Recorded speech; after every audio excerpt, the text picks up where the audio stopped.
3, 2, 1. Are you ready, kids? Aye, Captain. I can't hear you. Aye, Captain. Oh, who stars in a podcast with lots of dank memes? Cast a horse and a Brit in a closet for re. Cast if talking about movies is something you wish. Cast then swallow some jenkum and fuck like a fish. Ready? Sardonicast, Sardonicast, Sardonicast, Sardonicast.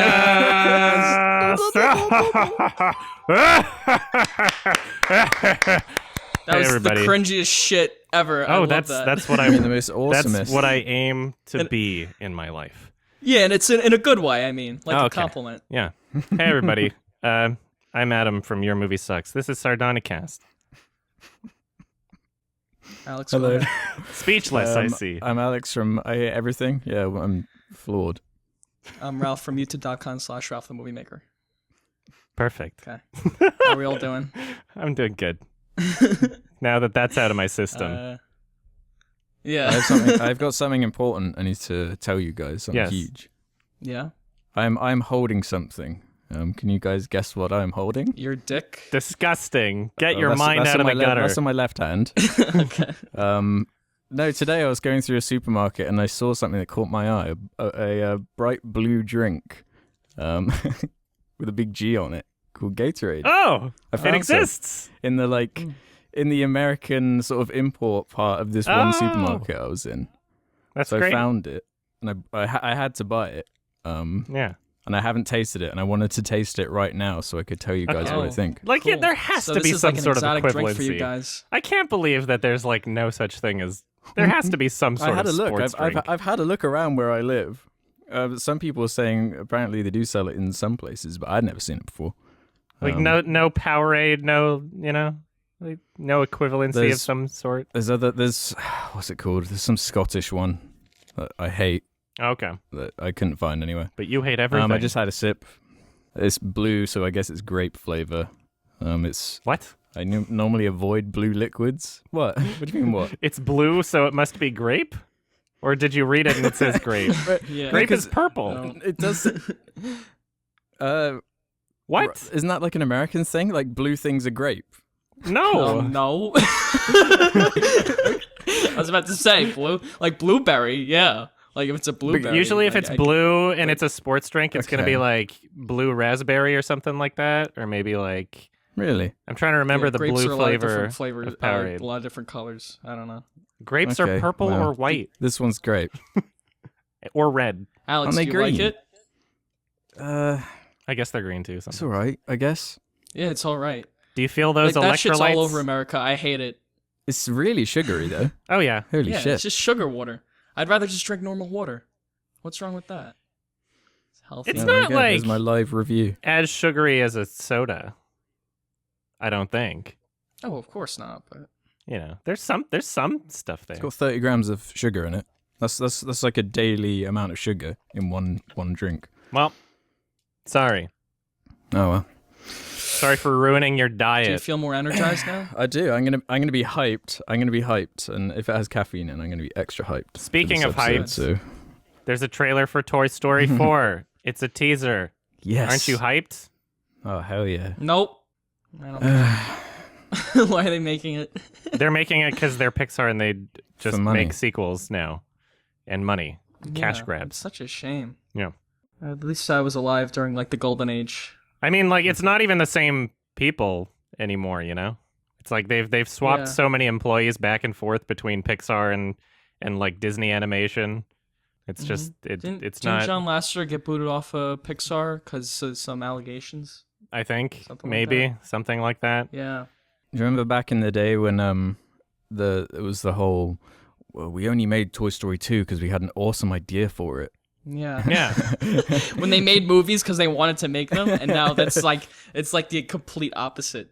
In the promotional material for WALL-E, the trailers that they had for WALL-E, they would play this ad where they told the story of Pixar, and it was like, we just sat down at a diner and we came up with all these ideas, and they listed through all of the movies that they'd made previously, like talking car and bug and toys, and the last one is Wall-E. And that's how they marketed the film, which inadvertently implies that every idea after that is not one of their original ideas and is, just an afterthought. This is bullshit.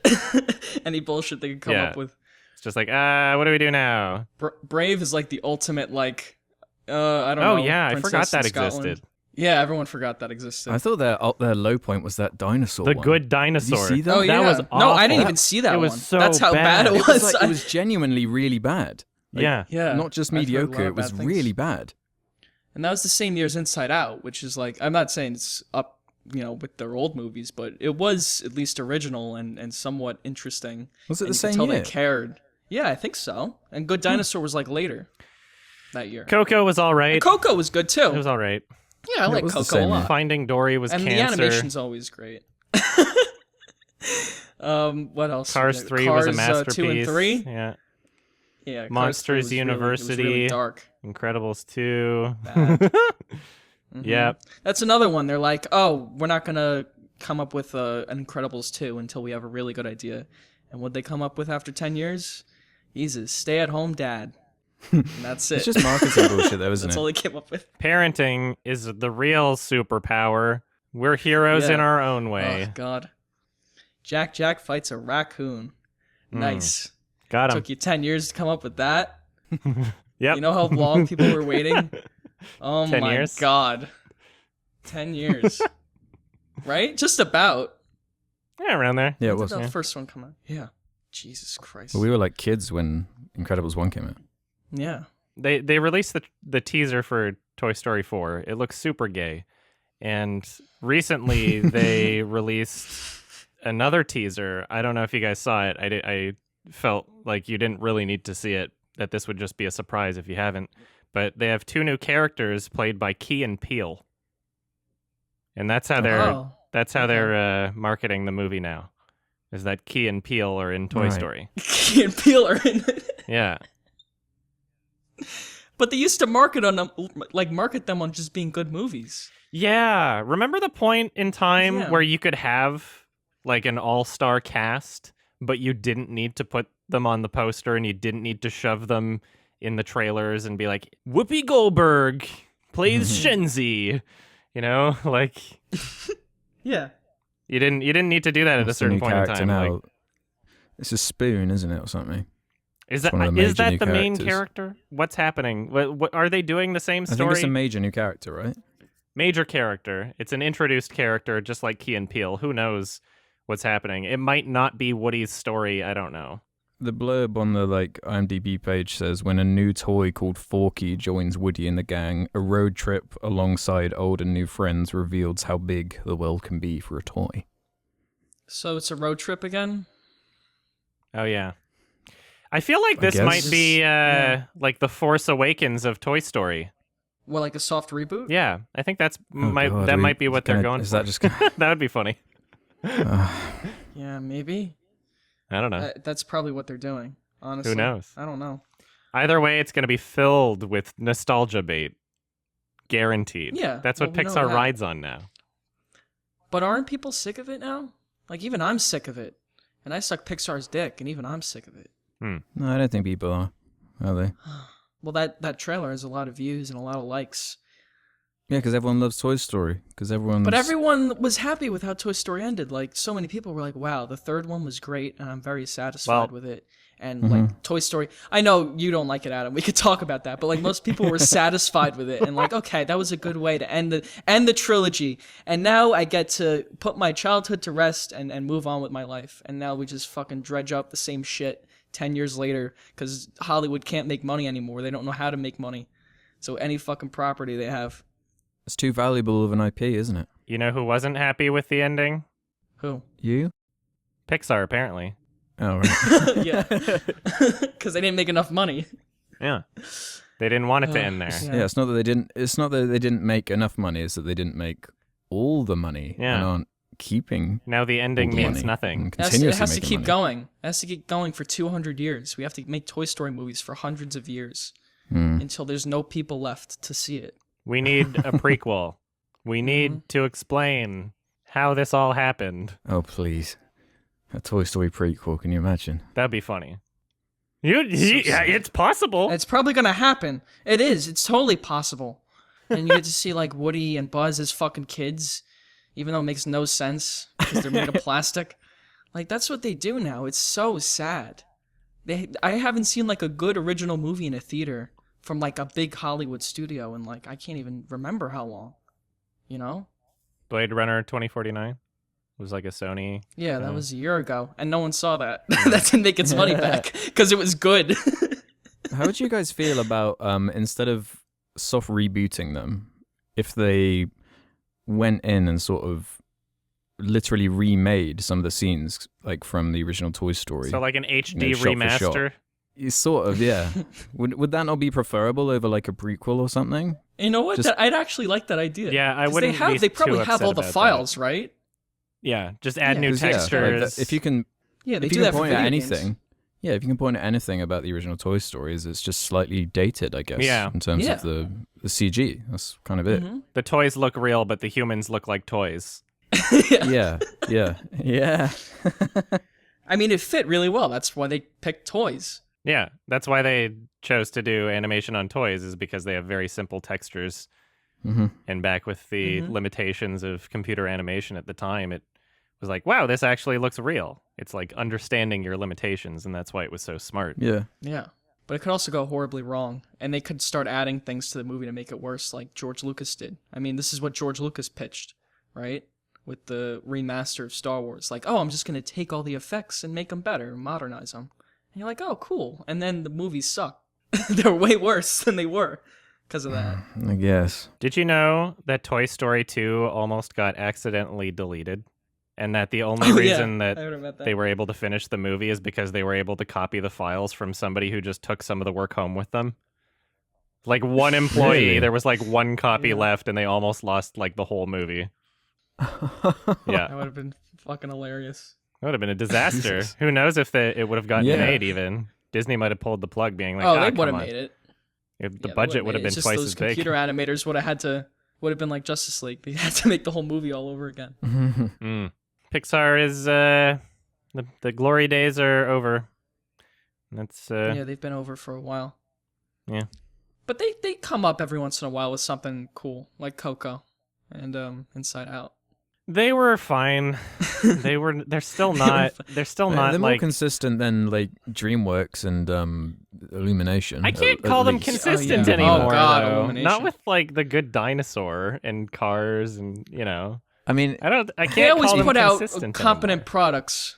They not I don't always. think they're that pandering compared They're to not as- like Illumination. they don't have. This Yeah, is they true. don't have a bad Oh, film as fuck. bad as anything. That's Yeah, something like we that, should that talk new about. Grinch movie.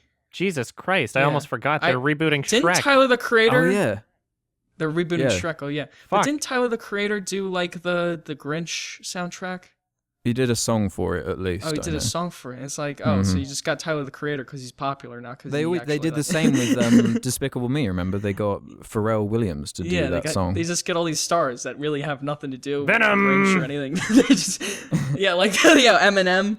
Oh man, it's so sad. Got to be hip with the kids. But anyway, what were you saying, Adam?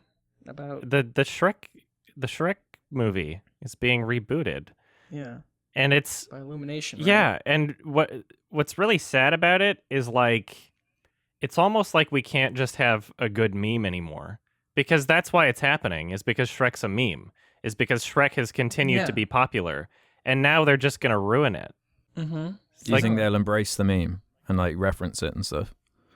It doesn't 'Cause matter. That's a worse scenario. We don't need a reboot.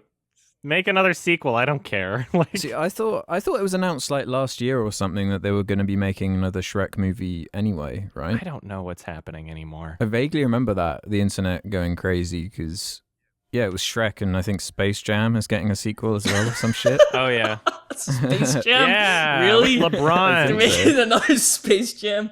Give me a fucking break. Truly pandering to all the like 90s kids. Yeah, we live in the Yeah. age Yeah. of nostalgia. Anything. That's what sells. Mm-hmm. Find anything. Oh my god. We're gonna be in an endless feedback loop. And they're gonna do like a Smash Mouth cover. We'll get some like, I don't know, Katy Perry to cover that song from Shrek. All the new Star. one. You know they're gonna do it. Yeah, All Star. Katy Perry. They're totally gonna do That it. would suck. Or like somebody, I don't know, some pop star, some bullshit. Who's popular? Whoever's popular 2 years from now. But if Illumination are in charge of the animation, when it comes out, it will look worse than the original Shrek because their films look like dog shit. Absolutely. And they have awful art direction and horrible character designs, and they're cheap as fuck. Yep. They might not even make new character designs. They might just copy the old ones, like the files, and just use them. When was the last Shrek movie? Like 5-6 years ago? They'll just use that. Whatever.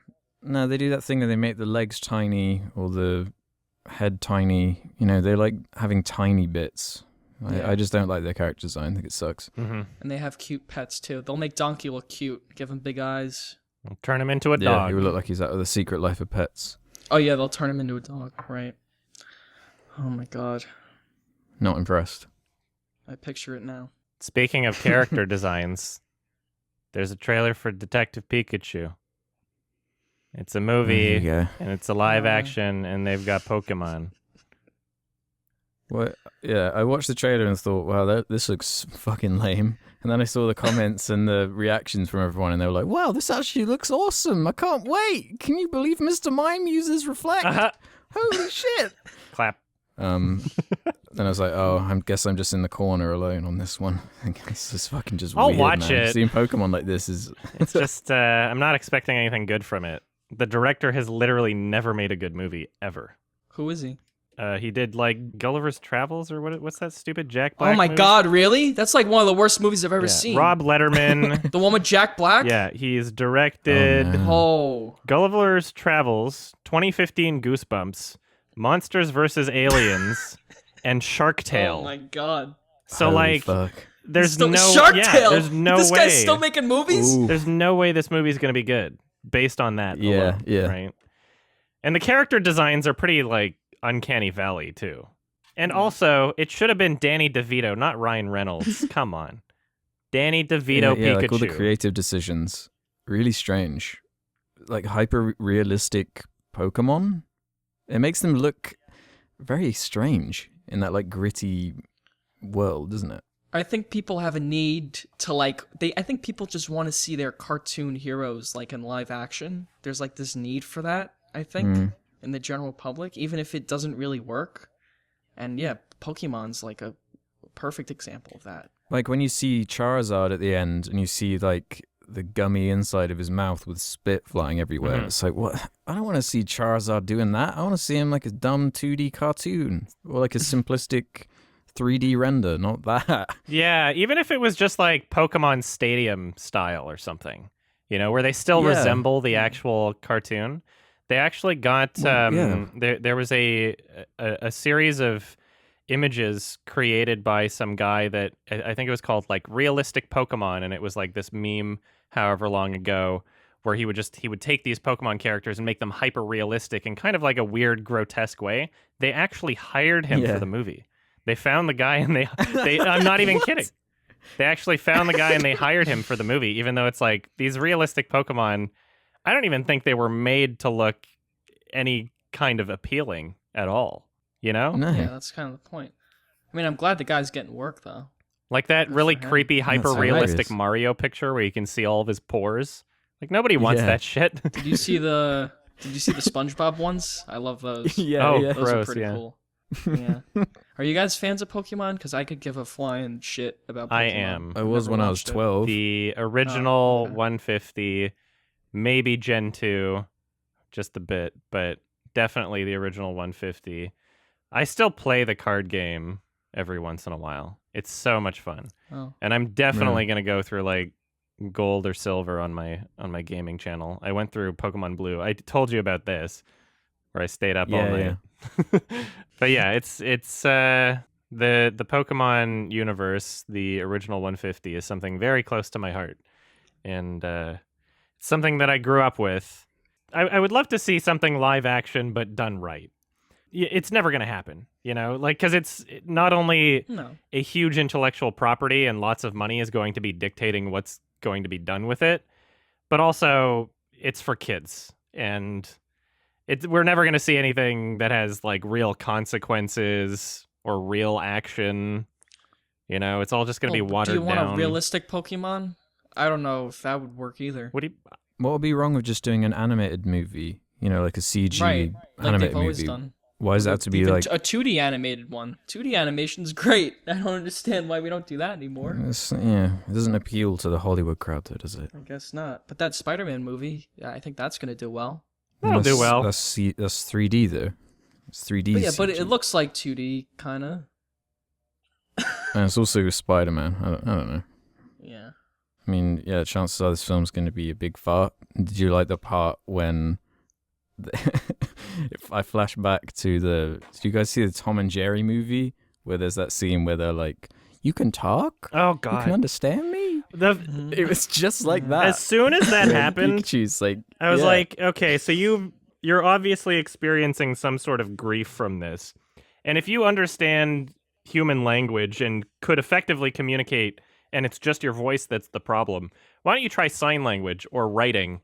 Or something. Like, you could communicate in some other way if this is, like, your big issue right now. You shouldn't just be limited to your voice. Anyway. It's just weird hearing Deadpool come out of Pikachu. Yeah, Ryan Reynolds is not that the was best kinda choice, I don't think. Terrible choice. Yeah, well, Pikachu has, like, a very high-pitched voice, right? I think you could have gotten just any voice actor. Danny raise the DeVito. pitch. Danny DeVito would have been funny as hell. Yeah.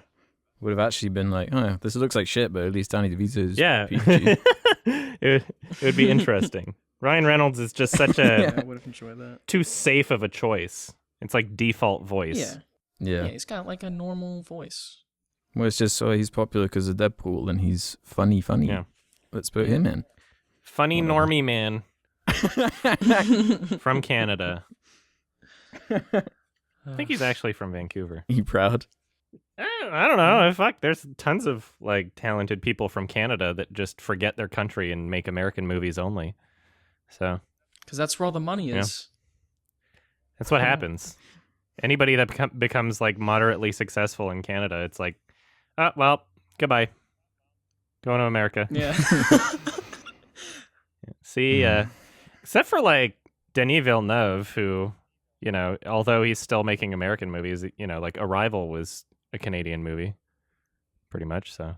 Oh, yeah? I didn't even know that. I'm pretty sure it was shot in Canada, at least. I don't know. What even makes a Canadian movie anymore? Like, in order to get funding If from a the Drake song government, is like, in if it. you're going to get government grants to make a movie, there's all these crazy rules that have to be applied. Like, a percentage of your actors, like a very high percentage, have to be Canadian actors. And it's like, come on. You're really just harming the product at that point, because our population, our entire country is less than that of California. So we have so much smaller of a talent pool spread out over so much larger of an area. And that's why you never see any like you good said, Canadian movies. All the really good actors go to Hollywood. Yeah, they've already dipped. Yeah. But that being said, Hollywood shoots an awful lot in Canada. So I In guess, Vancouver, yeah. Vancouver, It a worked. lot of movies get Yeah, made. Vancouver But that's just from and- tax subsidies. Same with animation. Yeah. But they're still American movies, Creates lots of work. Yeah, they're still American movies, but hey, Canada makes a little something. Yeah. Well, we'll Yeah. see how we'll see how Detective Pikachu is, because You guys enjoy. I won't even know it's out when it comes out. okay. Yeah, well, you'll be first in line. Nah, I really don't give a shit. I could give a flying fuck about Pikachu. That's like me and Bohemian Rhapsody right now. Did you guys see it? Oh yeah. No, I didn't yet. Oh, but really? I hope to soon. Oh wow! Yeah. I'm shocked. I thought 'Cause you were my boy excited Raimi's in it. for it. I thought you were excited enough Yeah, that I you would have was seen excited. it already. I've been busy. Okay. I've been so busy with other stuff, but yeah, I will see it at some point. I've heard mixed things too, but again, Raimi's in it, so at least I'll enjoy it. Sam for him. Raimi. Yeah, Sam, Raimi. Sam, yeah. Speaking of Raimi Malek, did you guys see Sam Esmail's new show, No. Homecoming?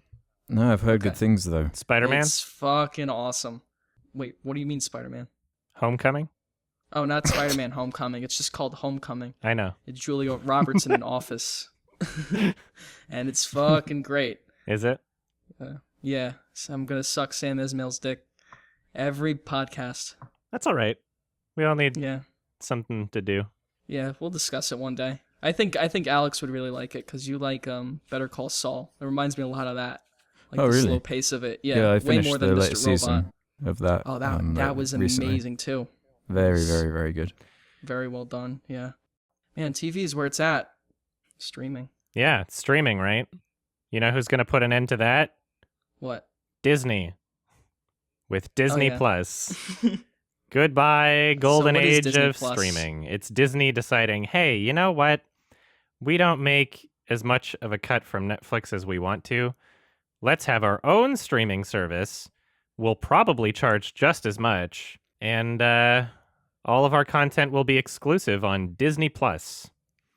So be prepared to pay another $10 a month. And then we'll see how many other studios do that. And as soon as you know it, piracy is going to be extremely popular again. So Yep. let's just pretend like there's no You can't correlation fragment there. it like this. Well, actually, I don't think so, because for people to buy the service, the content would have to be good. And I don't think Disney's made much good stuff recently. Here's what they could do to make it appealing.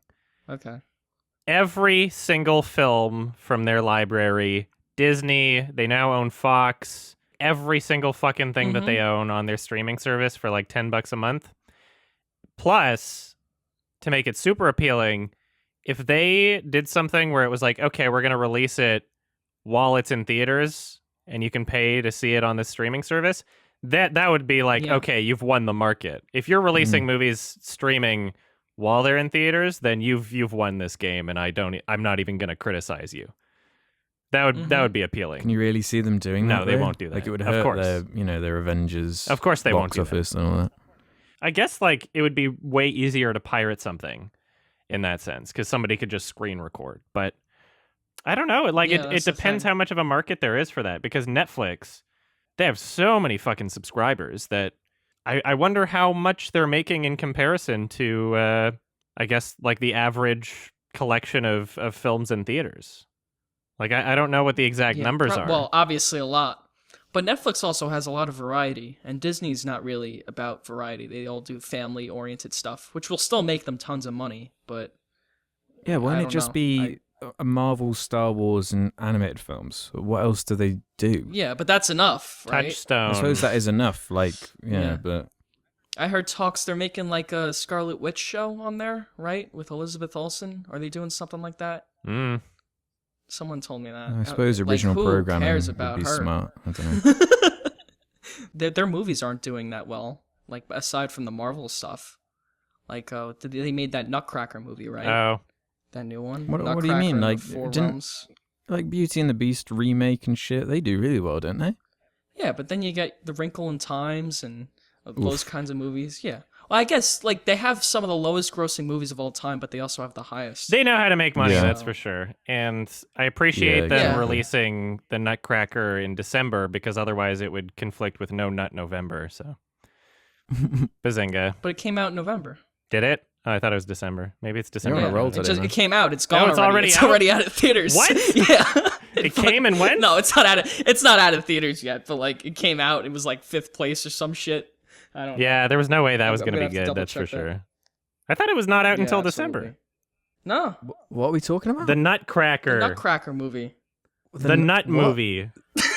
Did you even know this came out, No. dude? Anything. What was it? Nutcracker and the Nutcracker? Four Realms We have the or rights something? to that. Fucking make it. Oh, the Yeah, Nutcracker and the Four Realms. Yeah, that made- came out on the 2nd of November. Is the Nutcracker public domain? Yeah, maybe. I don't know. Could be. Well, regardless, they're like, oh, people know the Nutcracker, let's make it. And then it made $37 million in America with a $120 million Oh, budget. God. Which means it probably costs like $300 million, all things considered. So, good job. Shouldn't have released it in No Nut November. People can't see it. Shouldn't have released it at all. You shouldn't have made it. Should have given that money to a guy who knows how to make a movie with a vision. Or to homeless people and starving Yeah. children. Just donated it to charity, Yeah. too. It looks like a fake movie from the poster. Right? It looks like a fan-made poster. The I had no cinematography idea this actually looked existed. good. Like, it looked like a high production value movie. It's just like, who cares about seeing Nutcracker? And they made it like an action movie. They made it look like Alice in Wonderland or Oh, something. yeah. Like dark and gritty bullshit. Yeah. It's like, come God. on. Yeah. That was popular maybe like 10 years ago, but everyone got sick of that. The Nutcracker was popular 10 years ago, or you're talking about the no, format? like that dark gritty fairy tale. Okay. No, like the dark gritty fairy tale. Like when that first Alice in Wonderland movie came out, it was huge, and they made movies like that. And then like people just got sick of that shit, and for some reason they thought it would work now, and it didn't. But what I don't get about these remakes isn't the whole appeal of Disney animated movies that they're colourful and vibrant and fun. But these remakes are dark and moody and grimy. The Snyder approach. The comparison with that, the Snyder approach, like that teaser for the Aladdin one. Yeah. Next. It's just like, what is the point? This looks like shit compared to the original. I didn't even know there was a teaser. Much worse. Yeah. Yeah. It looks really bad. Do we know he's playing the genie? It's Will Smith. Yeah. Oh, Perfect. So this is a story. He's gonna play himself. You're gonna top Robin Williams? That's like one of the greatest performances in animated film. It's almost like insulting to even bother to attempt again. I know a few guys who would top Robin Williams. Bazinga. Well, Shaq could totally do it. Oh, the guy from the Big Bang Theory. Yeah. Oh, what? Oh, no. No. Sheldon. Yes. Sheldon. Sheldon is the genie. Oh, God. Fan edit. God. Do it now. You can just add in a bunch of bazinga. You're kind of selling me on this. Make it echo from the lamp. We'll see that in the subreddit later, I'm sure. I don't know if you have anything else to say about Disney Plus. It's just not a... I'm just depressed. I mean... yeah, whatever. About all this. All this news is just like, here's a shit story. Yeah. Here's another one. This is like all of the movie news that's come out. There's nothing exciting. We're remaking this. We're rebooting this. Oh, who gives a shit anymore? God damn it. Alex, you were saying that earlier that there's a film Breaking Bad thing happening, maybe? Apparently Vince Gilligan has plans to make a Breaking Bad movie set after the events of the show based around Jesse or something. Oh, okay. I mean, if anyone can pull it off, it would be him, right? Like he proved he's not a one-trick pony with Better Call Saul, so I'd watch a 2-hour movie. I just hope it doesn't feel like a TV show when I watch it. Yeah, true, yeah. I hope that too. I really hope they up the production production value and cinematography, really. I mean, like, Breaking Bad is up there for sure for shows, but... But Better Call Saul steps it up a lot, I think. Yeah, like the thing that made Better Call Saul great though is that it was so different from Breaking Bad, and it felt very fresh. And like they going could do back that again, to Breaking Bad, I guess they could, but like, how well would it fit to make? My fear would just be fan service. You know how much fan service shit they shove in. But I mean, we should give him the benefit of the doubt. I mean, based on Better Call Saul, he might give the benefit of the doubt, absolutely, because he's a very, very talented man. So yeah, in any other context with any other franchise, this may seem way more cynical and cash grabby, but I mean, if anyone's going to have a good idea and be able to fulfill on the promise, he'll be able to do it. Hopefully, yeah. I mean, hope so. I have zero expectations. Not saying they're low expectations. I just don't have any. When I first heard when Breaking Bad ended that there was going to be a spin-off Better Call Saul show, I was like, that's dumb. It's clearly just like a stupid cash grab just to make sure the Breaking Bad train doesn't stop. But it's really thoughtful. Like you can tell there's a lot of history and like thought put into it. So yeah, they actually made Saul Goodman like an interesting character, not just a joke. A fascinating character, yeah. Yeah, really. And his girlfriend, what the hell's her name? Kim, right? She's fucking fantastic. And Mike, Mike, oh yeah, Mike and Gus. Like that show has fan service in it too by bringing back all those old people, but it really fits and they really flesh it out. It doesn't feel pandering, though, is the thing? No, not there at are all. one or two instances I'd say are a bit too much for me, but I think overall, for how long it's been going, it's pretty fucking good in regards to that kind of thing. What season are they on? Yeah, absolutely. They're about to. They just released 4. Yeah, so 5's going to be out next year. And it feels like it's wrapping up. So yeah. Did you guys watch The Haunting of Hill House? No, I didn't. Okay. The Haunting of Millhouse. My glasses! No. The ghosts! I've heard good things, though. I've heard good things. I'm probably going to make a video on it. I was just seeing if you guys... Oh, okay. Is it as good as Suspiria? No. Honestly, Okay. I won't spoil anything about the show. My rating for it is a 4. Is all I'm gonna say. Oh. There's not. I mean, Oh, I man. watched through the whole thing. I watched through the 10 episodes, but overall, I just felt like the only reason I did it is because the show kept blue balling me. It's like, come on, just fucking reveal the thing. A lot of Netflix shows do that. Yeah. It could have been told in 2 hours. Instead, it was 10. But anyway, I guess we'll move on to something else. The Cool Cat Twitter account has been doing some interesting things lately. What's Cool Cat up to? I haven't been up to date on this at all, so please. In the odyssey of Derrick Savage Twitter meltdown, just his perpetual meltdown that just will not end. He had a go at someone on Twitter who said, well, yeah, that was it, because there was obviously a new shooting that happened in America. Mm-hmm. So then, Very sad. so Derrick with it. His eyes spin round and turn into dollar signs, and he runs over to Twitter and uploads a picture of gun self-defense for ladies, like saying, "These shootings are not going to stop, so learn how to protect yourself. Our film, Gun Self-Defense for Ladies, covers guns, mace, stun guns, karate, and knife protection."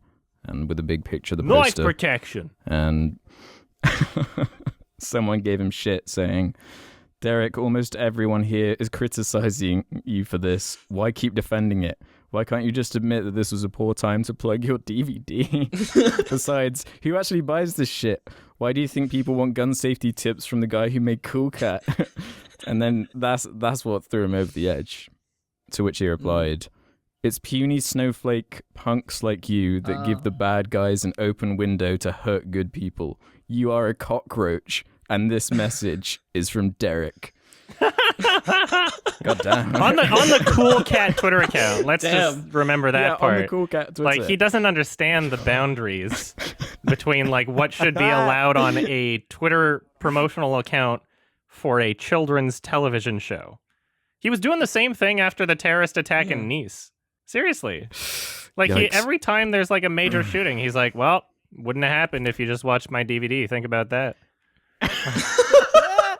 Do you not just love the irony of going on your Twitter called @CoolCatLovesYou and calling people cockroach? Yeah, people are so It is the best Twitter account ever.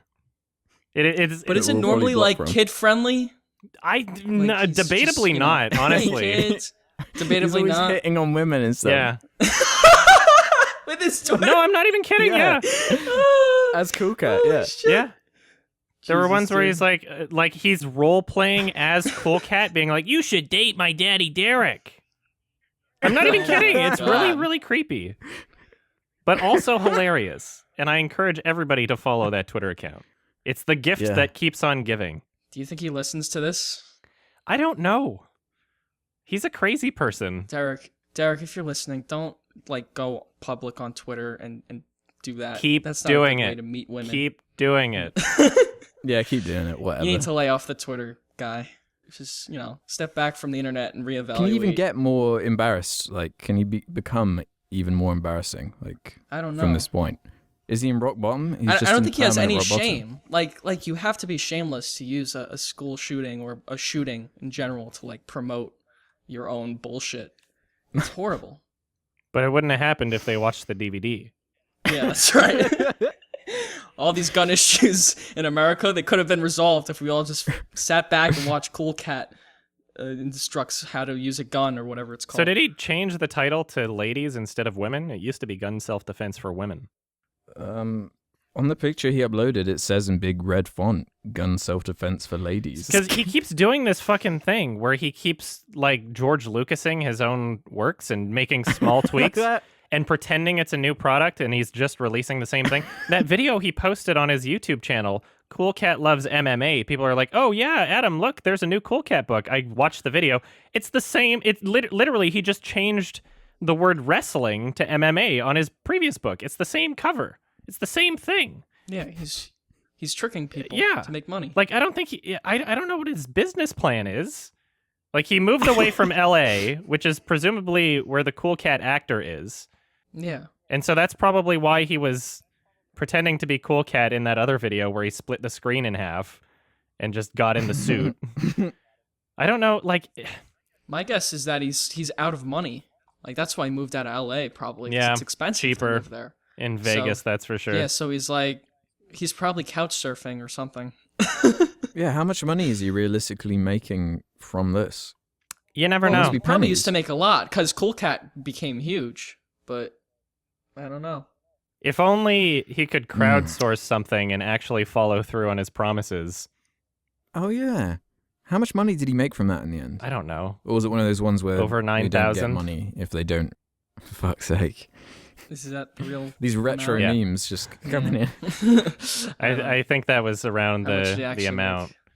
It was supposed to be a school shooting film, and he ditched it and is like, Oh, Cool yeah. Cat cooking, stranger danger cooking tips or something. And I don't even think that's out. I don't know what he's doing. I think he's just scamming people. Yeah. Like, I don't think he's making any new material.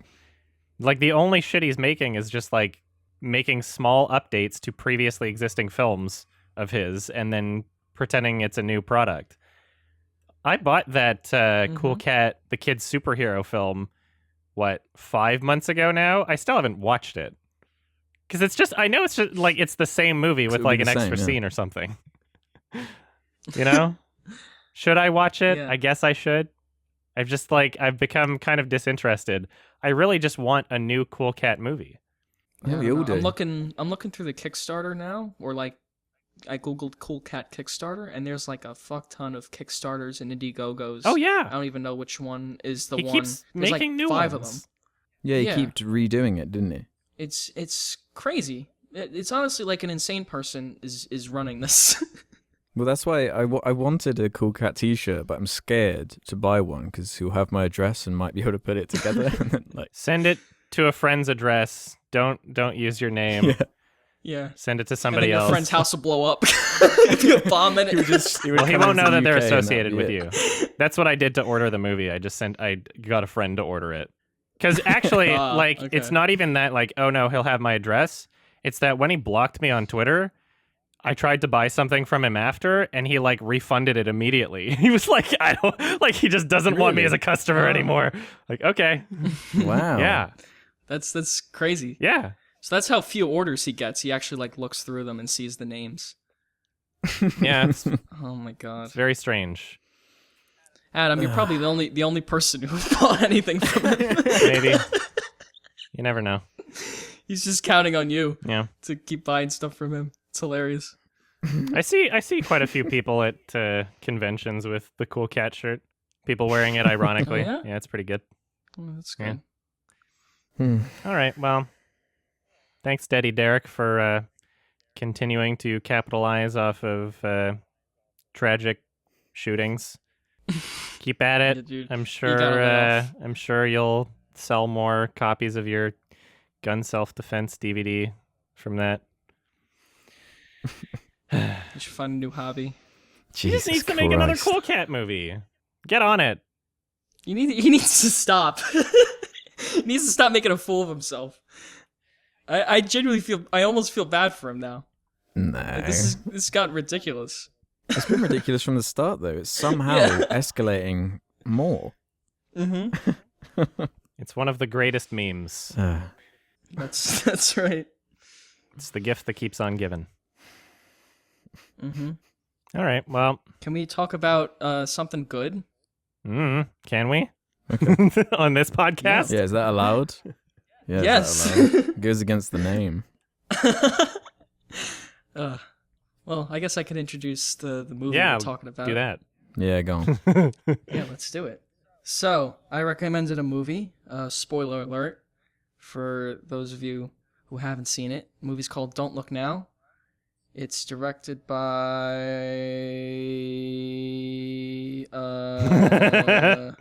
I forgot his name guy. too. I had it earlier. Nicholas Rogue. Yeah. It's directed by Nicholas Rogue. And There you yeah, go. it's fantastic. It's about a couple lose their daughter, and she drowned in a lake. So they go to Venice to kind of, recoup and move past it. And shit just spirals out of control from there.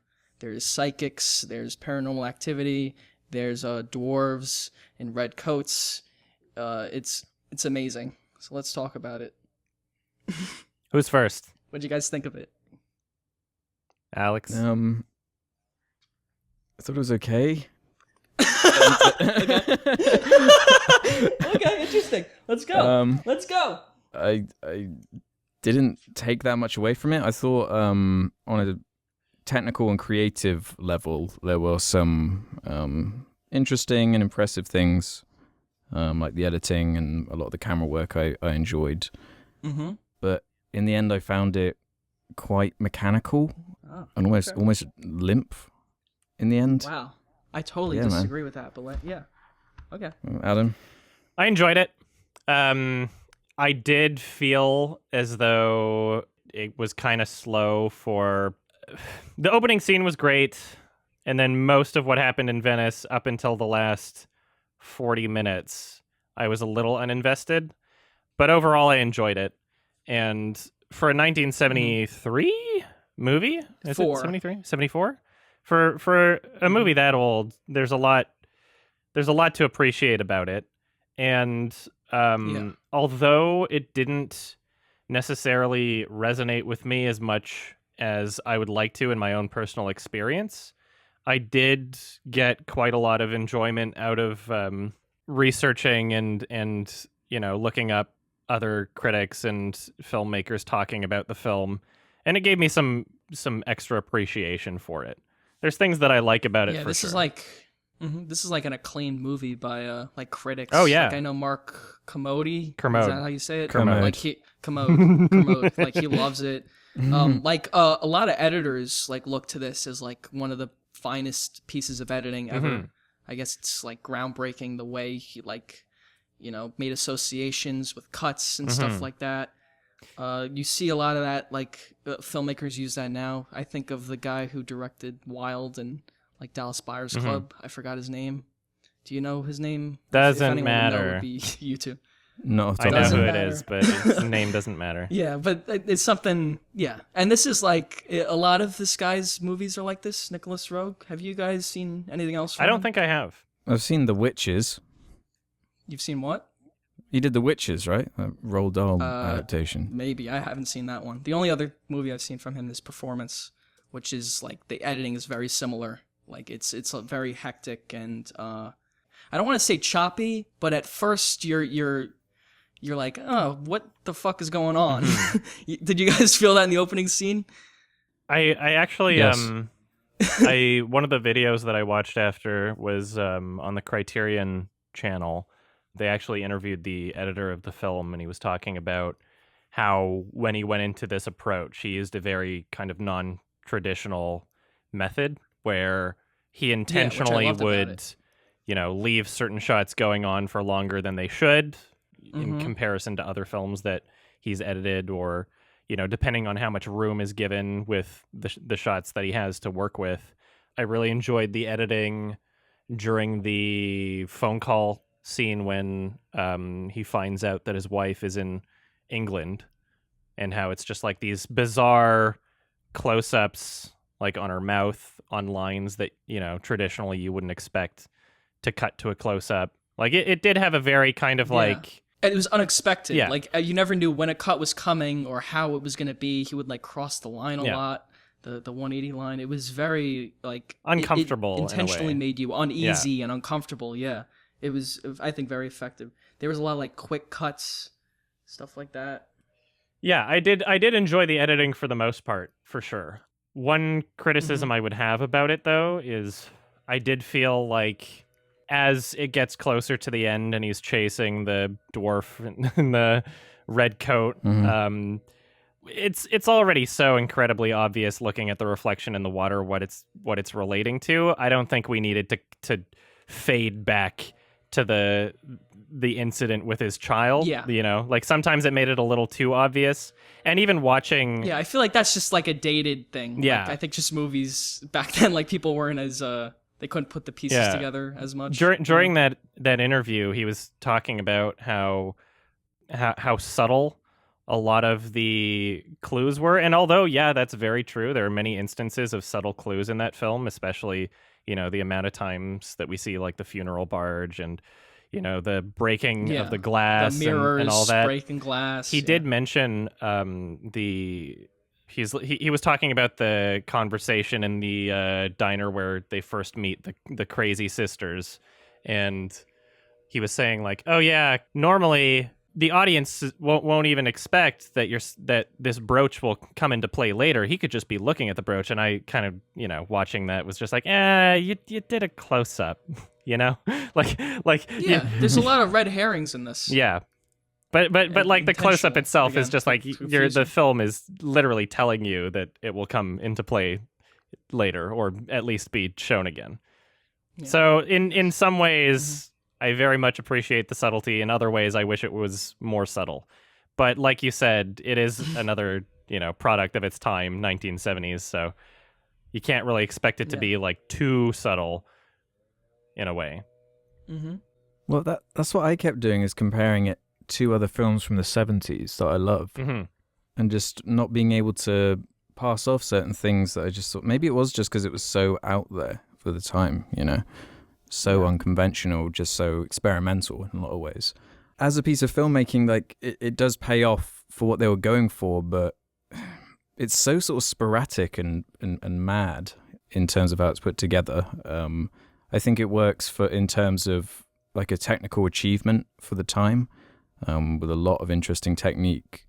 But I mean, the story isn't that interesting to me. The characters aren't, and it's just it really didn't do it for me. I'm not entirely sure why. I'm like halfway between you guys, honestly. Like I agree with both of you. Yeah, I totally understand that. That other movie he made, The Witches, is it like this? Like, is it as unconventional as this? God, it's been a very long time since I've seen it. It's very creepy and weird, but I think because it's based on a Roald Dahl book and is way more for children, it's obviously super toned down in comparison. It's very odd though still. Nothing like this, because it's way more modern, I think. Yeah, because the only other thing I saw from him was Performance again, and Performance is like a crazy drug trip movie. So like, imagine this movie fucking like 10 times more chaotic, and that's what Performance is. Yeah. I was actually thinking of recommending that maybe, but I'll add it to my watch list. That's really far out there. Ooh, cool. 1970. Something I love about this movie too Mick Jagger. is the setting. Mick Jagger. Oh yeah, Mick Jagger's in it. Yeah, it's fucking awesome.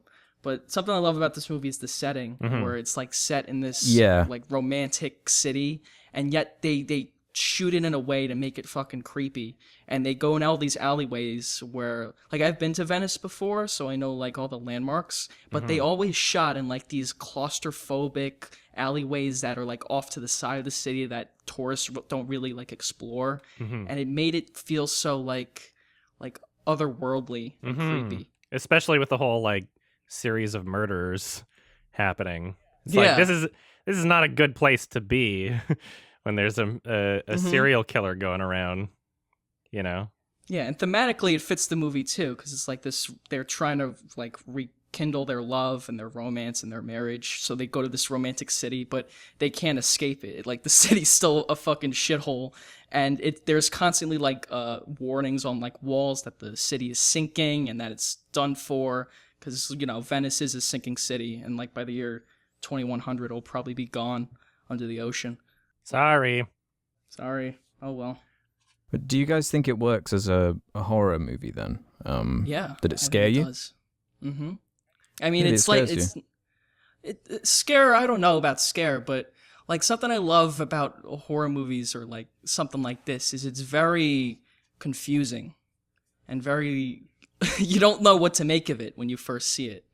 Like, there's this whole like aspect of it that like, Donald Sutherland's character might be psychic, and that he's like ignoring his psychic abilities, and you're like, what is that, and what does that have to do with anything? And it's like this beautiful puzzle that you have to solve, and I find that kind of creepy. Well, I like the foreshadowing and the imagery of it all, but things like that where you said, what is that all about? At the end of it, I'm just like, okay, so maybe he was psychic, I guess. Okay. Okay. Yeah. It made me actually appreciate Antichrist a hell of a lot more. Ooh. Because I think it's a super similar premise, isn't it? With the loss of a child, something so tragic, and then the rest of the film dealing with grief and how people respond differently to it. Yeah, I feel like grief was much better expressed in Antichrist, that's for sure.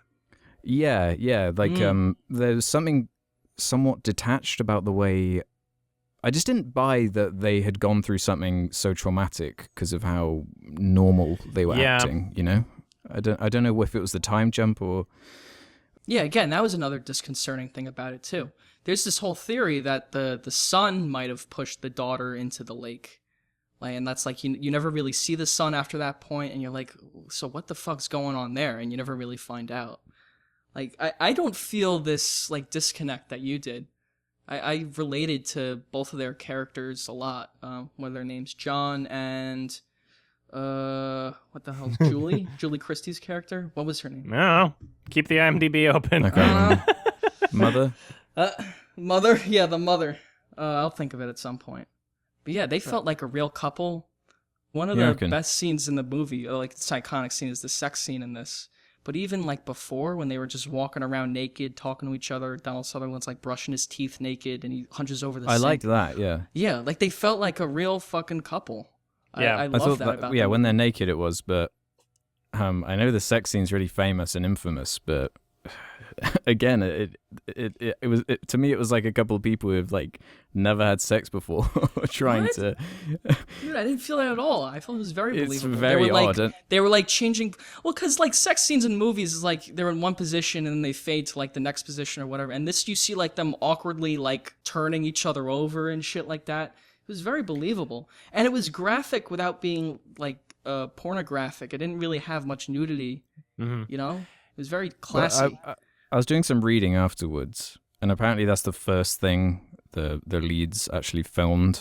Oh, really? Yeah, the first scene they did, yeah, because they just wanted to get it out of the way. Yeah, and supposedly it was a spontaneous thing, like idea from the director too, because he wanted the scene because otherwise he says something like there'd just be too many scenes of those characters arguing. Yeah, like they wouldn't feel like a real couple. They'd just be pissed at each other the whole time.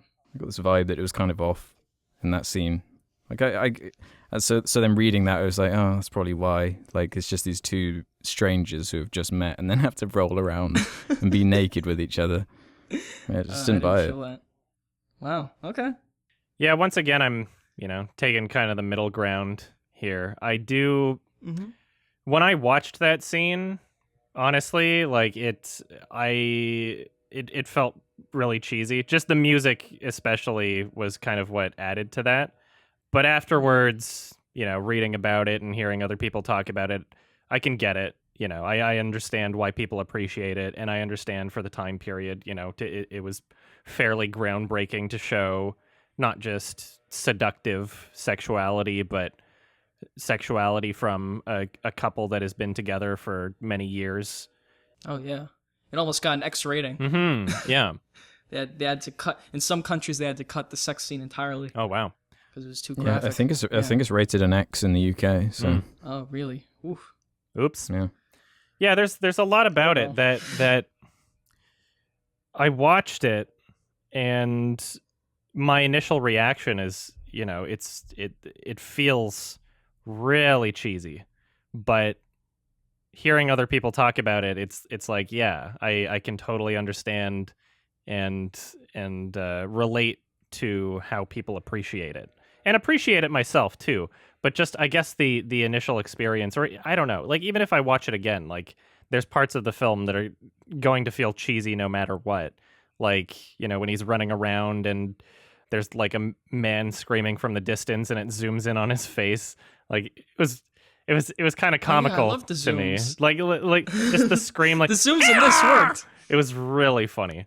And like the death at the end, she's like, no, chop. Like that was hilarious to me. I didn't feel that at all. I know. It didn't terrify me. I don't want to break your heart here, but no, it's okay. It was just like it was very unintentionally comical in many places in the film, and it might just be like a time period thing. But at the same time, then I think of other films like, I don't know, older films like Paths of Glory in the Oh, but this 1950s, is going and for all I'm something thinking totally is, different. oh yeah, it's going for something totally different. But like, I feel like so many older films, I'm making so many excuses for them because of the time period. But there's plenty of examples That's where where I I'm don't torn, have yeah. to do that, and that's part of where the criticism comes into play. And I don't know, like I'm trying to rationalize what they should have done to prevent me from feeling that, and I guess it's just a personal preference thing. Yeah.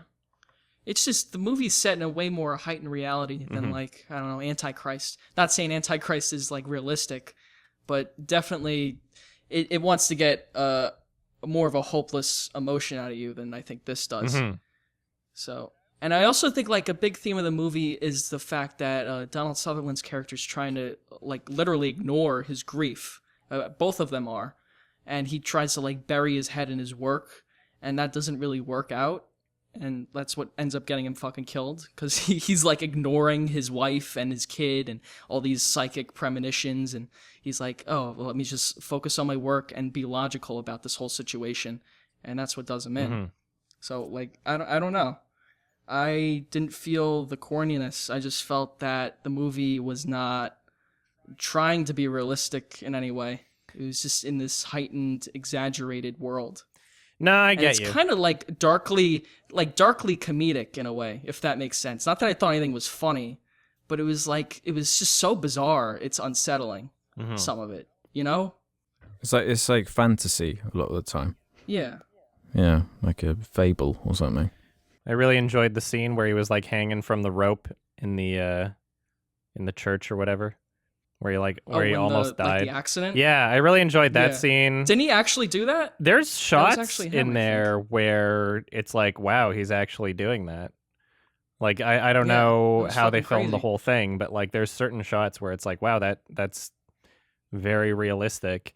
And I loved that that like kind of lens flare circle turning into the crazy lady, almost as if it were kind of like a crystal yeah. ball kind of thing. She's just Mhm. laughing.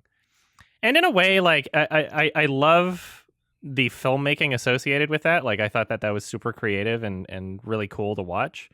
But in a way, I don't know how I feel about the red herrings as a whole, and just showing these like sisters laughing, and it's like, misdirection of what their intentions are, I guess. I can see that adding to the experience for a lot of people, but Yeah. I don't know. But that's the thing. Maybe it's not a red herring. Maybe they did cause that for some reason, and like they were lying at the end.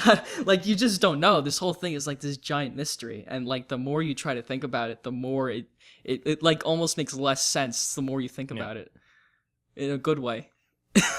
Am I making sense? I guess that's where we differ, because for me it's just more frustrating. Like with the reveal at the end of the dwarf, right?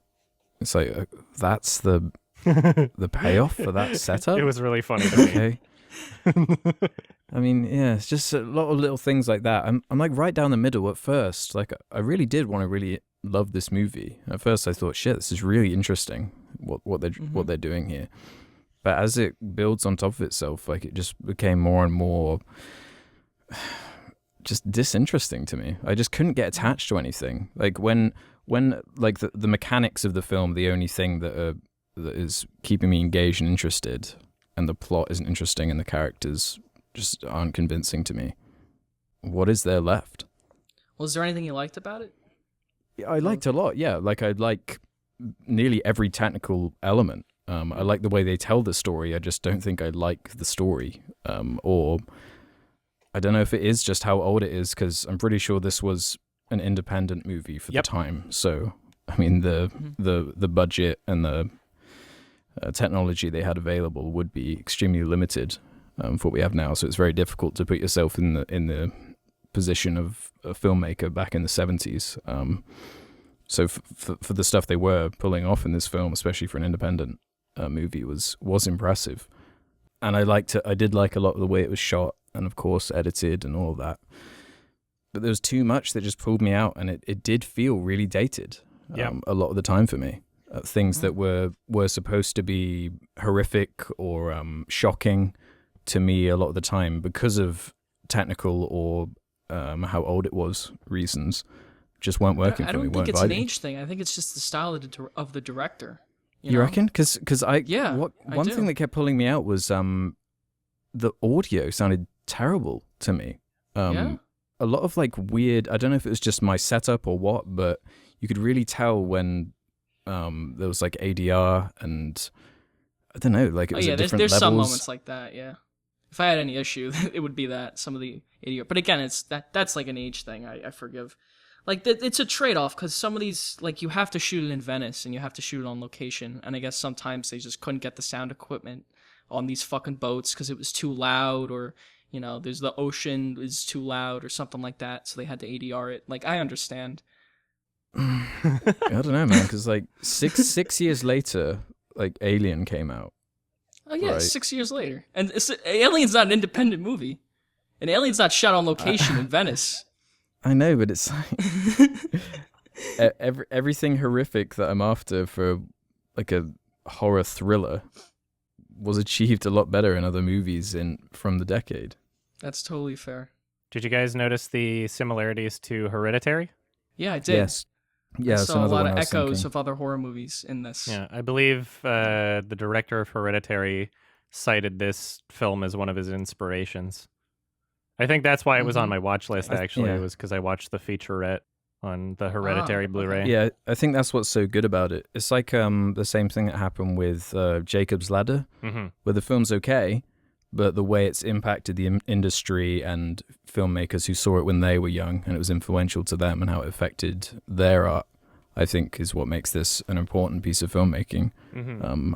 My only issue is I don't think it stands up compared, because we do have things like Hereditary now, we do have these great horror films that do hold up in every aspect, and the technology of our time just is able to elevate it, Yeah, and but we don't have these little niggles. who's to say 30 years from now that Hereditary will be dated and that shit? Like, it's hard to put yourself in that mindset. Exactly, yeah, And, like- because I'm willing to bet something like Hereditary will age better than something like this, purely because of just how advanced we are compared to the 70s in terms of filmmaking technology. Fucking savages. I don't know. I feel like the 70s vibe does work well for horror movies. I feel like I would like to see more horror movies told in that sort of either the zooms look very 70s, or like the audio. Like I like having things being a bit dated. I feel like that adds to the experience a lot, and I feel like that helped with the opening scene for sure. I feel like if you did a shot-for-shot remake of the opening scene today, it wouldn't be as effective, in my personal experience. I love that piano note. Yeah. It's very like the piano notes. It's like very like a child wrote it almost. It's like a regular. I don't know. I'm not the music guy, so I can't describe it the best. But you know what I'm saying. Yeah, they were actually talking on one of the special features, saying that they had to re-record the piano intro because it sounded too professional, and the goal was to make it sound like it was like a child reading off of sheet music for the first time, like it was someone learning the music as they're playing it, sort of thing. So that's why you get these like weird pauses every now and then. Yeah, I like that a lot. There's definitely a lot to it. Like, it's very thoughtful in terms of a lot of little details, lots of that's why I liked it. Lots of foreshadowing. Yeah, exactly. I mean, I don't want to be like this negative, but it's just how I felt. I don't want to bullshit just because it's like a important film or whatever. Yeah. But it's important to be honest. Like, oh yeah, I totally understand what you're saying. But if I feel it, I mean, because there are plenty. It's not like I just hate old films full stop. There are plenty of films from decades ago that I absolutely adore. Oh yeah.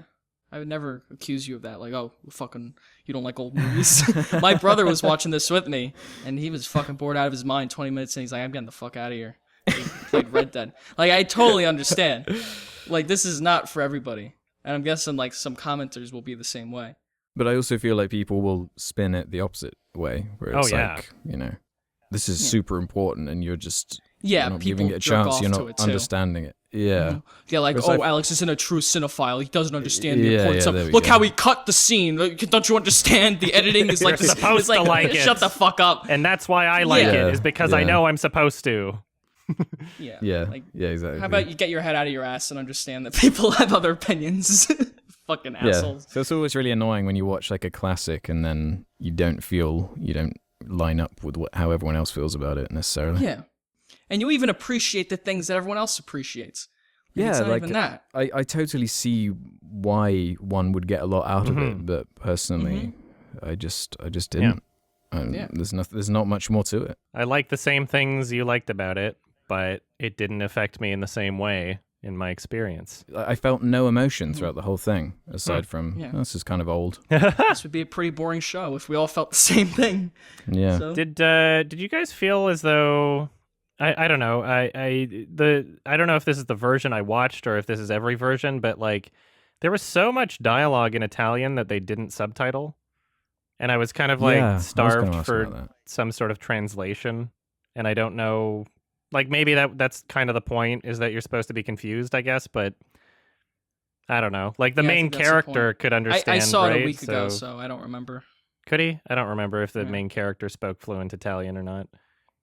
Not Yeah, I fluent. think He knew yeah. the old word, I Okay. believe.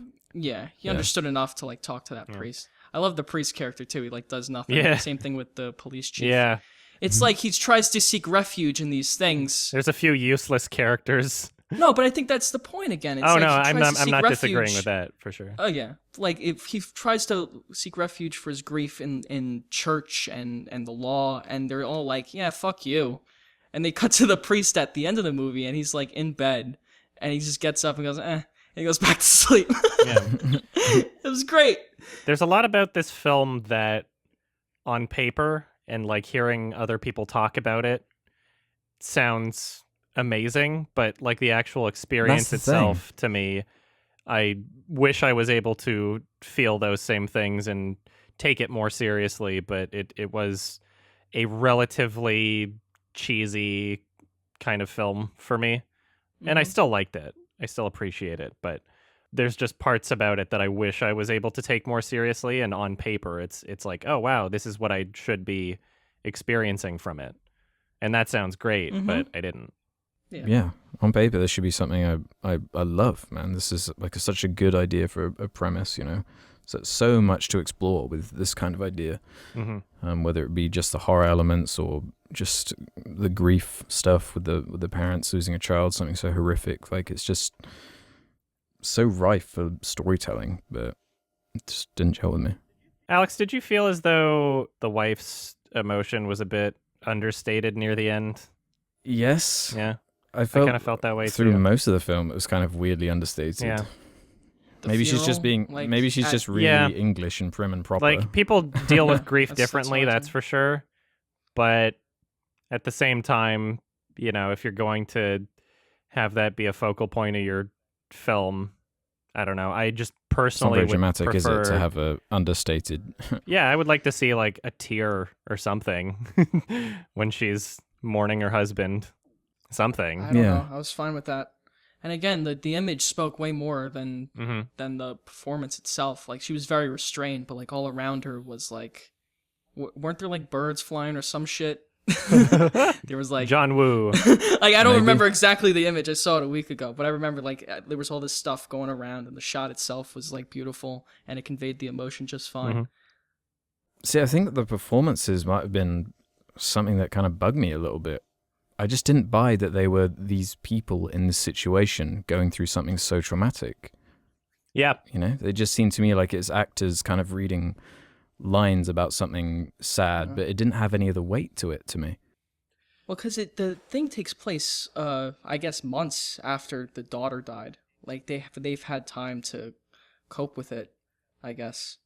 So they do try to act like they're trying to act normal, but it doesn't really pan out. I think their argument scene was good too. I thought there were elements trickled in that they never had like a payoff to make it work, in terms of like if they were trying to be composed, and their characters were okay. It's been months, even maybe over a year or whatever, since this tragic event. We are composed now. Well, we think we're composed, but maybe underneath there's something cracking a little bit. Mm-hmm. There's never a scene where that's really conveyed or displayed or shown in any way that displays that kind of anguish, Yeah. It's all sort of implied. No, I think the argument scene conveys that.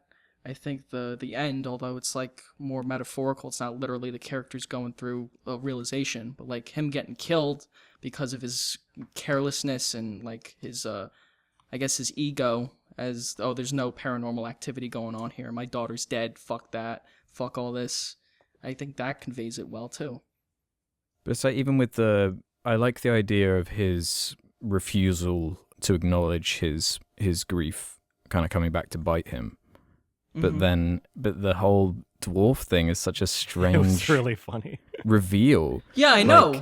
It's like a dwarf old woman. You're like, what the fuck? And they only do that because they needed an excuse to explain the girl, looking like his daughter in the red coat or whatever. Yeah, and it's an old woman. She's too. The serial killer. Yeah, but that was you didn't expect it. Like, who the fuck thought the movie was going to end like that, with a dwarf fucking killing him? That works in a That's crazy! I also wouldn't have expected the Bazinga guy underneath, but that doesn't mean that it wouldn't be funny. It doesn't enhance that character's, story or arc. It's just like a surprise that's like, oh, I never could have guessed that because it's just so bizarre. I think it totally enhances it. And it's set up from the beginning. She's in that picture. Dwarf? Yeah, the dwarf. Mm-hmm. See, that's the stuff I like with the foreshadowing of it being almost like a prophecy or something, or a self-fulfilling thing. Yeah. It's like doomed to happen. Time doesn't exist. Yeah, it's like this non-linear story where he just basically forces this horrible thing to happen to himself. I like that fragment, but the end is built into the beginning. Yeah, that kind of thing. Have you guys seen The Wicker Man from the same year? I saw the Nicolas Cage version. Cage yeah. No, not the bees! I like when he punches people. Get that scene out. Because that film's weirdly similar in a lot of ways to this one. And I'm not really a big fan of that one, and that's like a classic too. Hence it being remade. It's similarly quite weird and has like a similar ending, yeah. Oh, wow, yeah, same it's year. just something of note. Or yeah, exact same year. Really similar themes, similar story beats and stuff. Got a better IMDb rating. Interesting. Oh, that's the I think it's slightly more famous. Yeah, I don't know. Oh, yeah, it definitely is. They were talking about remaking this, and there was a huge fucking thing of no, don't do it. Yeah. First of all, there's no reason to, because I think, you think this is dated, imagine them making the same fucking movie now, like you were saying, Adam, it wouldn't work. Mm-hmm. But yeah, we don't need it because we have Hereditary and we have all the things other movies have explored the same topics, just told different ways. Mm-hmm. It's like this director's way of tackling the subject of grief, and it's confusing and sad, and you try to find answers and you can't, and then you're dead too by a dwarf in a red coat. Got him. Awesome that's comedic fucking relief. Awesome. Well, we can agree to disagree, and I'll just be the filthy centrist here. Yeah, thank God I'm not the centrist this time. All right. Should we give our ratings? Yeah. I mean, is there anything else to say? I think we wrapped it up. I guess I can go first. Yeah, go on, you go first. Movie is a wonderful puzzle, and you can put it together any way you want. Acting's great, I think. John and Laura felt like a real couple. Plot I liked. There were lots of twists and turns. I think the music was great. I remember you said it was corny in some parts, Adam. I didn't feel that. Mm-hmm. I think it's all around excellent movie. Like a 5 out of 5, I'd give it.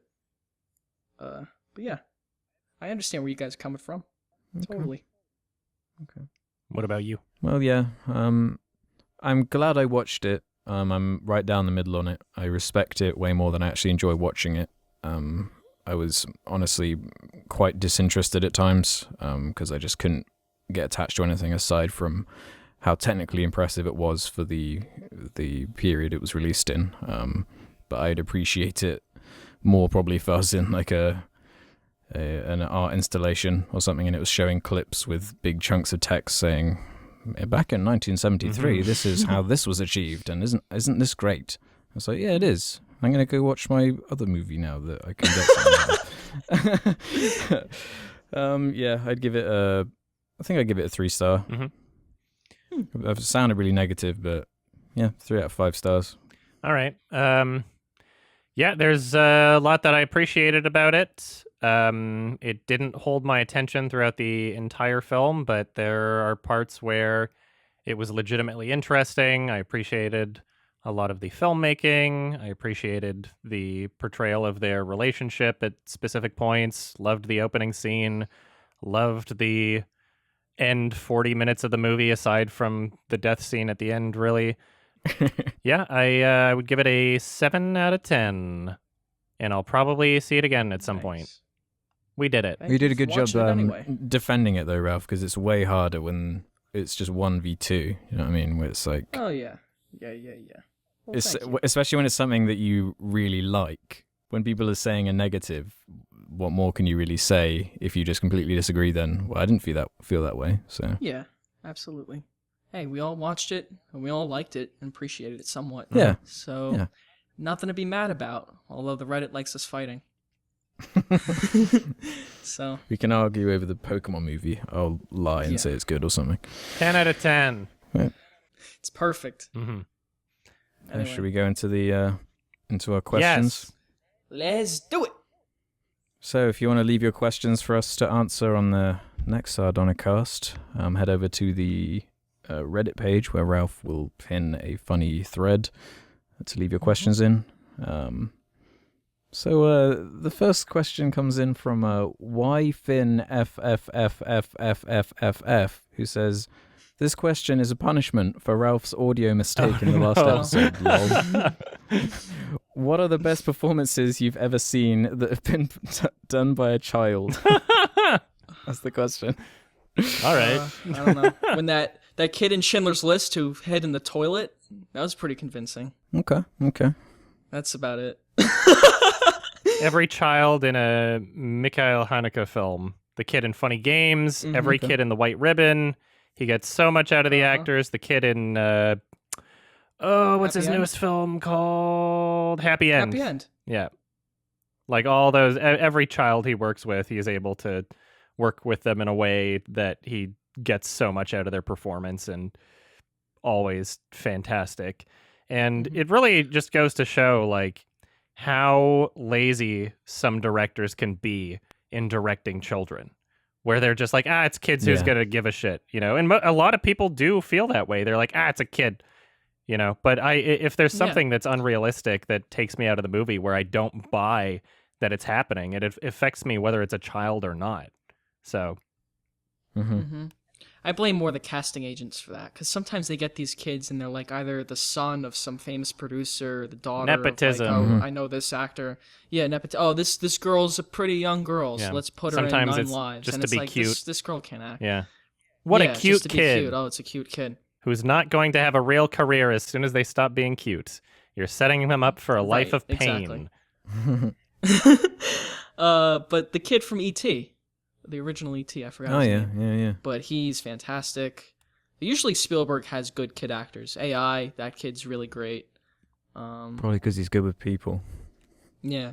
You have to sit down and you got to be patient, you know, and be willing to adapt your direction style. But the kid's just got to be talented too. And that too, Yeah, and that's very hard to find. I mean, there aren't many talented adult actors, let alone fucking kid actors. I think the kid from mid-90s did a good job. Oh yeah, that kid. I don't know if she'd count as a kid, but the lead from Pan's Labyrinth, do you think she's young enough to be she was a kid. classed as a kid? Yeah, in that movie she was like a kid. 14, I don't know 13? how old she was, but not an adult. She was good. So that would be my answer. Yeah. Sometimes they say these kids are kids, meanwhile they're like 18, 20. There's that show Ozark. There's a girl in it. Like, the daughter's supposed to be like 15. She looks like she's fucking like 23 years old. Yeah, she does. Like, get out of here. But Jonah's good on that show. Yeah. There's nothing worse than when kid actors like bring down a show, with every scene that they're in. Yeah. Like I've been watching Mad Men lately, and the kid actors that start are so shit. That's definitely one of my criticisms with the Haunting on House Hill. The kids take up so much space in that fucking show, and they're all awful. Yeah. I feel like if you're writing something, just leave them out. If you want to have an easier time. Yeah. Well, the thing with kids too, they have to talk like kids. Like kids talk differently than adults. They're way more immature, and usually it sounds like fucking 40-year-old people writing dialogue for kids. Yep. It's really distracting. That's a show where every character sounded like the writer. And it was so clear, like when this little girl is reading her lines, it's so clear that she doesn't even understand what she's saying, and she's just reading lines. Yeah, like you have no comprehension of what you're talking about. 13 Reasons Why is like that. Like, 2001, so boring, dude. Like, you dig on multiverses? Give me a Jesus. Break. Yeah, that's just embarrassing. BDog7171 asks, how much do you get recognized in public? Any interesting tales? A decent amount. I'd say like once a week, once a month. No, 4 times a month. Oh, look That's at you. A good estimate. Mr. Big Shot over here. I mean, I was in Boston, which is like a college town. A lot of our audience is like college kids. True. Yeah, so it makes sense. I just saw Bill Burr in Madison Square Garden, and there was like some dude who recognized me. I took a picture with him. Yeah. They're always nice. Cool. I don't have any stories. You guys are great. I don't leave the house much, but when I do, I get recognized a decent amount, depending on the setting, on the scenario. If it's just like a regular day outside, usually not as much. But if I'm at a film festival, obviously, if I'm at a convention, obviously, the most fan interactions that I've had from like I guess like per capita of the amount of people that were there would be when I went to Seattle for that new Neil Breen movie. That was pretty much just a theater full of people that watch my videos. So, yeah, that was fun. That's good. Yeah. There was a comedy show where I saw Joe Rogan, but it was only playing in Abbotsford, which is like a bit of a drive away. And I have a friend that lives out there, and I was just going to crash at his house after. But after the show, it was like, fuck. Like, everybody's trying to catch a cab. I'm stranded. Because we don't even have Uber yet in BC, which is just so ridiculous at this point. Oh, really? Oh, yeah. We're like the That's last... crazy. Vancouver is like the last major city in North America that doesn't have ride sharing. It's embarrassing. It's so embarrassing. And I just waited outside, and then a fan recognized me, and I was like, hey, can I catch a ride? And they gave me a ride to my friend's house. That was nice. That's so cool. Yeah, that's fun. Got to use that shit. Not usually around in my small town, but when I go into the city, there's a chance of it happening. Normally events, like Ralph, you said when you went to see a comedian. I've been to a couple bands where I've been recognized, which is pretty cool. That's great. And I'm always more impressed because I don't show my face many places, so yeah, they have to like. I was gonna say, like, how do they recognize you? They usually figure it out based on who I'm with. Oh, okay. Because you do like the Jar Media podcast. Yeah, right? so I've got like friends who also have an internet presence, so and you're with those they're guys. quite recognizable. Sometimes it's as soon as I talk. People, like, nobody will notice it's me, but then they'll hear my voice and they'll be like, wait, are you? Because it's like, that can just do it. Yeah. I've got a pretty distinct voice, I think, so. That makes sense. I feel bad sometimes because, like, I feel weirded out interacting with people I don't know. It's just like a natural thing. Yeah. So I'm like, hi, I really love to meet you, and it's awesome to meet you, but I'm just weirded out because it's just weird to meet some stranger who's like obsessed with who's watched me for 20 hours. Yeah, they know. Like they know you so well. More, yeah, and you know nothing them. about them. Yeah. The way I feel about it is if I can do like a small thing that's like, you know, just a minor inconvenience for myself that's going to make this other person's day, then fuck it. Of course I'm going to do that. Oh, yeah. I love meeting them. Yeah. It's just like this natural weird reaction I have. There's sometimes I'll get like a tweet from someone being like, hey, were you at this thing? I was too scared to talk to you. But I don't know. Like I have that too. Yeah, just throwing that out there. If I'm not, I'm the last person to like get upset or give a shit if you're gonna ask for a picture. So don't worry about it. If you want to say hi, go for it. I don't mind. Mm-hmm. I'll sign your chest. I'll do anything. Love you guys. 18 plus. Yeah, 18 plus. That's right. If you're over 18, I'll sign your chest. Thank you for adding that. You're welcome. I was at Universal, and my brother was wearing the Release the Drone shirt, and like a guy walked up to him and like, oh, is that the Ralph the Movie Maker shirt? You watch Ralph the Movie Maker? And then my brother just points at me, and the dude fucking like shit his pants. It was hilarious. Whoa! That's good. Yeah, he's like, oh my god, it's right there. I love it. Mm-hmm. Next question. No, let's just wait here. Let's just sit in silence for a minute. I was waiting to see if anyone was going to jump in before I fling in. My old friend. The lecturegian says, Adam and Alex, are you aware that Ralph has cracked his brother's head open? Oh. What does that mean? What did you do to when your I was, brother? He was like 2 and I was like, I think 6 or 5, something. And we played and he fell over and cracked his head.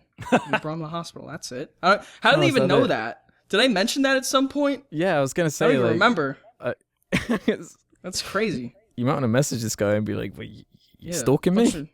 Bunch of weirdos. To answer your question, no, I didn't know that. Yeah, I didn't know either. Well, now you know. Knowing's half the battle. I'll be careful around you. He's all right. Mm-hmm. You know, my brother's taller than me now. Really? Yeah, he's 16. You.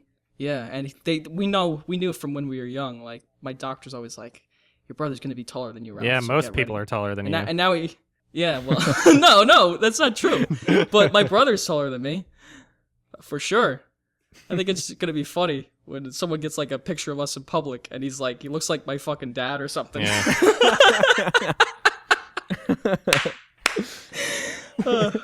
Anyway. Okay, real question from 64 Sam B, who asks, what's the worst character in any movie? Oh, God. Worst character. That's hard. I have one. High Five from the Emoji Movie. Yeah, that's a good one. James Corden I find quite insufferable already, so him being an emoji is just like cherry on top for that one. Mm-hmm. God damn. Jared Leto's Joker.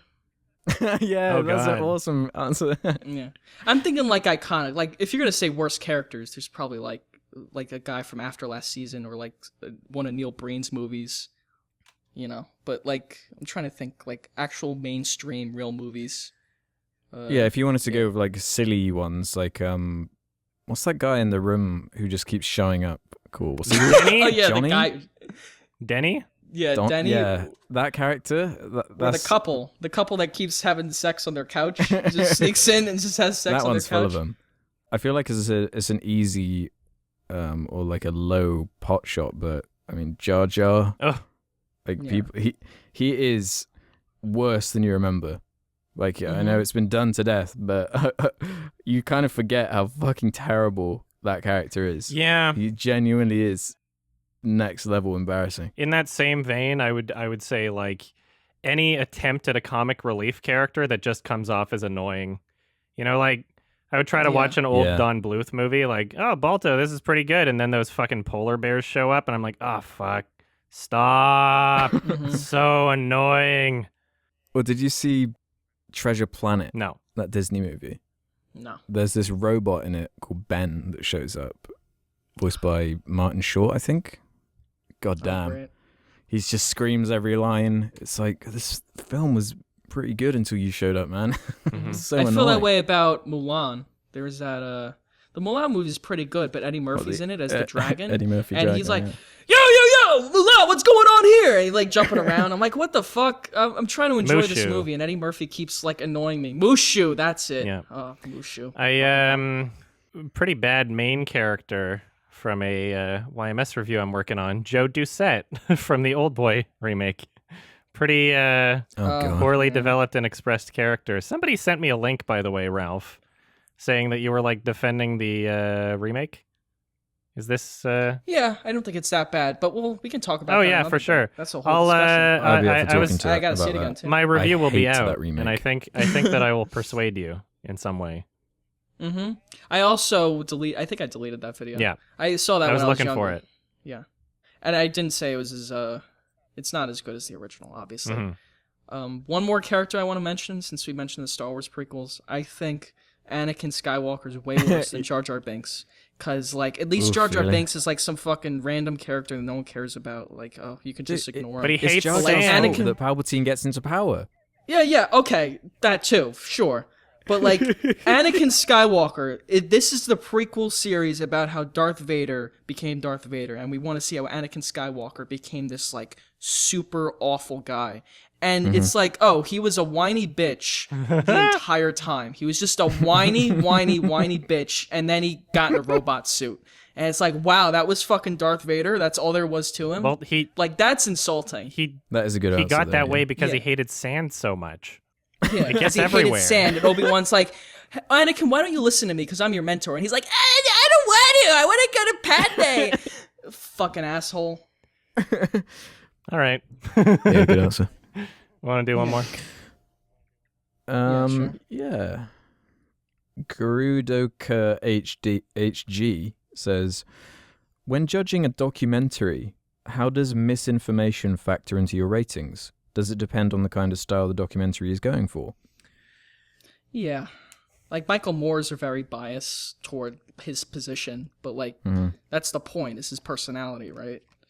But if someone's trying to be objective, like, I don't know. Like, I saw a Making really, Murderer. really bad one recently that fits into this, that completely just ruins the entire integrity of the documentary. It's called, What the Health? Oh, yeah. Heard of this? Mm-hmm. It's like this vegan propaganda Oh, boy. thing. It's abysmal. Like the how one-sided and false a lot of the information Yeah. is. Yeah. There was definitely an age where I was a lot less critical about information in documentaries, where I could watch something like, what the bleep do we know? And I'm like, oh, what? So it turns out that you can judge energy from water and feel emotions in their molecular structure. And then as I get older, I'm like, wait, what? They were just lying to me. If it's, like, comedic, then it's definitely not an issue. Like, they're trying to prove a point or something. But, like, yeah, especially now where we live in the age of, fake news and alternative facts and, all that bullshit. People say that all the time. You can't trust anybody. Everyone has a political bias one way or the other. Like, I feel people just want an unbiased look at a topic. Yeah. And I think if that vegan documentary had actually been unbiased and not been trying to push, one thing or the other, people would have reacted to it much stronger. That's the I thing. think there's a big need for it. Any good that would come from it is lost when you totally ruin your messaging like that. Like if you want to persuade the other side, you have to try to be honest and speak with them in a way that they would understand. Yeah. And, acknowledge because your everything own has criticisms. positives and negatives to it. Yeah, you have to acknowledge the criticisms of your own side if you want to get anywhere. Right. I feel. And there's a lot of people who don't do that on a lot of topics, whether it be drugs or politics or anything. And it furthers the divide between people because everyone just feels like everyone's a liar. And it makes people distrustful. It's very sad. Yeah. Are you guys familiar with Louis Theroux and any of his documentaries? Yeah.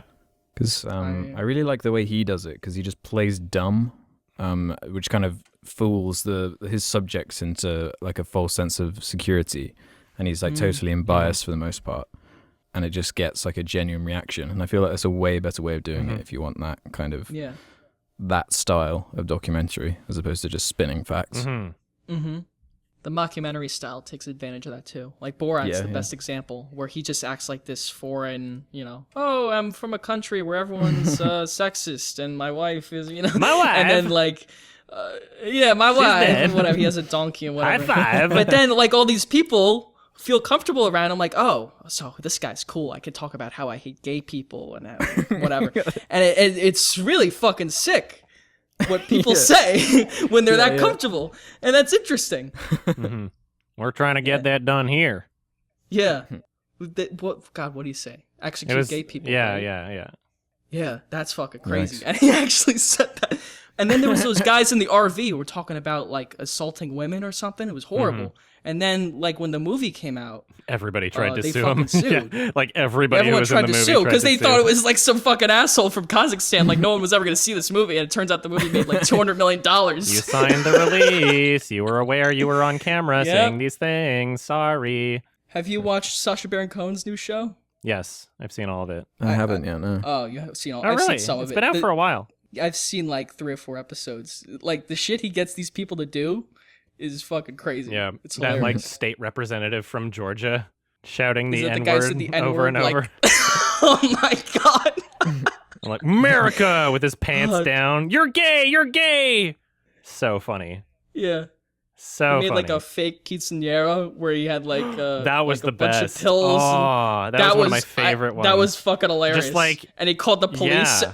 and these guys are here dressed up in like tutus, fake and they have vagina. drugs and condoms everywhere. Fake vagina. That was so good. I love unreal. cringe. I love uncomfortable moments like Yeah. that, where it's just like the reality sets in on them. The cops are there. They're like, wait, I guess this does look really bad what we're doing, doesn't it? But they don't realize it until Yeah. like the last fucking second. And that, it's it's like, not just you didn't realize it before. it's not just a commentary on people in politics and how, you know, how individuals interact, but it's also a commentary on what people will do under the premise that it's for a television program. What people will do in front of a camera because someone is suggesting that they do it. And you put this faith in the other person, and it's like, well, they're telling me to do this, and, you know, I guess this is what I'm supposed to be doing. And some people, it's a lot easier to He says get it's in the them to do guise it. of like an educational, like that one character. He's like a gun educational guy. He has like a show where he talks about Iran Murad. martial arts and all the, So they're like, oh, this guy is cool. I can put on these pussy panties, no problem. Yeah. Yeah. Good show. I guess. Yeah, good show. Guess that's it. Yeah. I guess we did it. There we are. All right. We did it. Another one for the books. Somebody has a film to recommend. So I guess it's mine this time. I guess so. I wanted to recommend one that I know for a fact we've all seen. Yes. But I just really want to have a discussion on. Perfect. I hope you guys have not seen it recently, and Ralph actually mentioned it earlier in the show. And I've talked about wanting to discuss this movie in previous episodes, but I really want to talk about AI. Okay. The Spielberg yeah. movie. I really want to talk about AI, Good artificial choice. intelligence. That's a great choice. That'll provoke some only seen it interesting once. discussion for sure. Yeah, I've only seen it once around the time when it came out, so I was super young, probably like 8 or 9 or something. Never revisited it, and I know it's like a controversial, well, not controversial, but, you know, it's polarizing. Yes. Yeah. For sure. In terms of what people think about it. And what, Adam, you've got it rated as like a 6, and Ralph, you've got it as like a 4. So it'll be interesting to see if that changes or lowers or whatever. So yeah, I'll that's my absolutely choice. watch it again. Let's do it. We did it. All right. Thank you, everybody, for watching this episode of Sardonicast. If you would like to support the show, and if you would like to listen to these episodes early, $2 a month. Sardonicast.com. Sign up for premium. You'll get them when they're edited, usually a few days before they're published publicly. Also, patreon.com/Sardonicast. We'll do the same thing. $2 a month. If you would like to join the discussion for the film next episode, you should probably watch it. That's a pretty good idea, right? Because we're going to spoil the shit Damn out straight. of it. All right. Thank you, everybody. We love you. Cool Cat loves you. Cool Cat loves Thanks for listening. tragedies. Daddy Derrick loves tragedies. And Cool Cat loves exploiting the misery of others. make sure you buy his movie so you can prevent more mass shootings. All right. Bye-bye, everybody. Let's make sure you're not a cockroach. And on that note, Bye. Bye.